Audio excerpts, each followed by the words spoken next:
दोस्तों अगर आप भी MS धोनी दिनेश कार्तिक को बेहतरीन खिलाड़ी मानते हैं तो वीडियो को लाइक कीजिएगा। दोस्तों शुरुआत में तो चेन्नई ने विकेट ले लिए, लेकिन उसके बाद दिनेश कार्तिक और अनुज रावत ने चेन्नई की बैंड बजा कर रख दी। इन दोनों की ताबड़तोड़ बैटिंग का पूरा वीडियो आपके सामने रखने जा रहे हैं, लेकिन उससे पहले आप सभी का क्या मानना है? दिनेश कार्तिक MS धोनी में ज्यादा बेहतर विकेटकीपर बैट्समैन कौन है? नीचे कमेंट करना नहीं भूलिएगा। दोस्तों IPL की गरज धोनी की दहाड़ से शुरू हो चुकी है।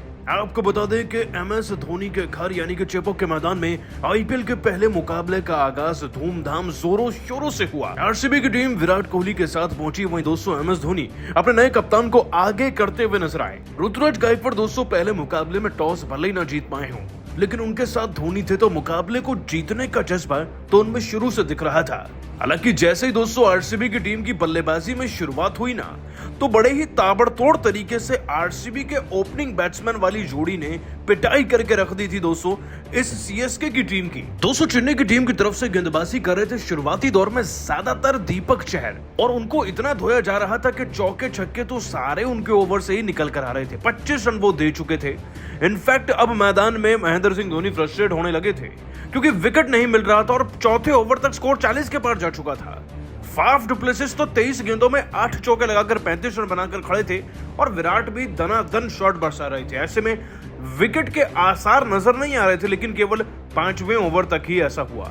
दोस्तों 5वें ओवर को डालने के लिए महेंद्र सिंह धोनी ही आगे आ गए और उन्होंने ऋतुराज गायकवाड़ के साथ मिलकर सिलेक्शन किया। अभी तक तो केवल गायकवाड़ के हाथ में कमान थी। दोस्तों MS धोनी ने इशारा किया कि मुस्तफिजुर को बुला लो, और दोस्तों मुस्तफिजुर ने आते ही वो काम कर डाला जो बाकी गेंदबाज नहीं कर पाए थे। इस ओवर की तीसरी गेंद पर दोस्तों इस खिलाड़ी ने फांसते हुए इनको एक स्लोअर गेंद डाल दी। अब ये बाउंड्रीज तो लगा ही रहे थे और धोनी का एक इशारा ही काफी था।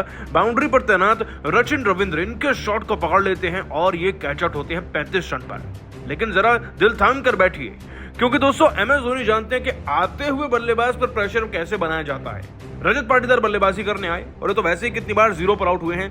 धोनी इशारा करते हैं कि इनके बैट जोन में गेंद डालनी है, जिसके बाद मुस्तफिजुर बिल्कुल वैसा ही करते हैं और दोस्तों रजत पाटीदार हमारे MS धोनी को एज थमा देते हैं, यानी कि बदले पर एज लगकर गेंद उनके हाथ में चली जाती है और MS धोनी कहां इतने आसान से कैच छोड़ने वाले थे, वो 0 पर आउट होते हैं। और जैसे कि हमने आपको बताया कि धोनी की तो थ्योरी है, नए बल्लेबाजों को सबसे पहले निपटा दो बॉस, ताकि रन ना बन पाए। पारी के छठे ओवर में दोस्तों MS धोनी ने अब चहर के साथ पेयर किया, यानी कि जोड़ी बना ली थी।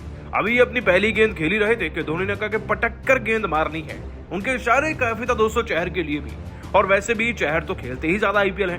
MS धोनी का इशारा समझकर दोस्तों उन्होंने मैक्सवेल को ये गेंद डाली, जिसके बाद ये गेंद भी इनके बल्ले पर लगकर सीधा धोनी के हाथ में चली गई और ये भी कैच आउट हो गई। इस बीच दोस्तों MS धोनी ने डाइव लगाकर मैक्सवेल का जो कैच पकड़ा था वह काबिले तारीफ था, और मानना पड़ेगा कि 42 साल में MS धोनी की फिटनेस आज भी इतनी ज्यादा है जितनी बाकी पूरी टीम की नहीं होगी। लेकिन दोस्तों जहां शुरुआती दौर में अच्छी गेंदबाजी चेन्नई की टीम और धोनी की कप्तानी हमें देखने को मिली थी, उतनी ही ताबड़तोड़ बल्लेबाजी दिनेश कार्तिक और अनुज रावत के बल्ले से देखने को मिली।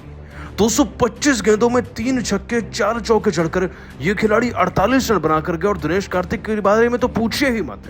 26 गेंदों में 3 चौके और 2 छक्के लगाए इन्होंने और 38 रन बनाए थे।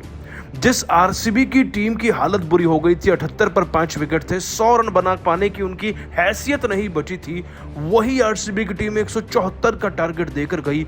इन दोनों की बदौलत इनफैक्ट आखिरी के 5 ओवर में लगभग 60 से 70 रन बने हैं। इन दोनों की पारी को वाकई में सलाम है दोस्तों।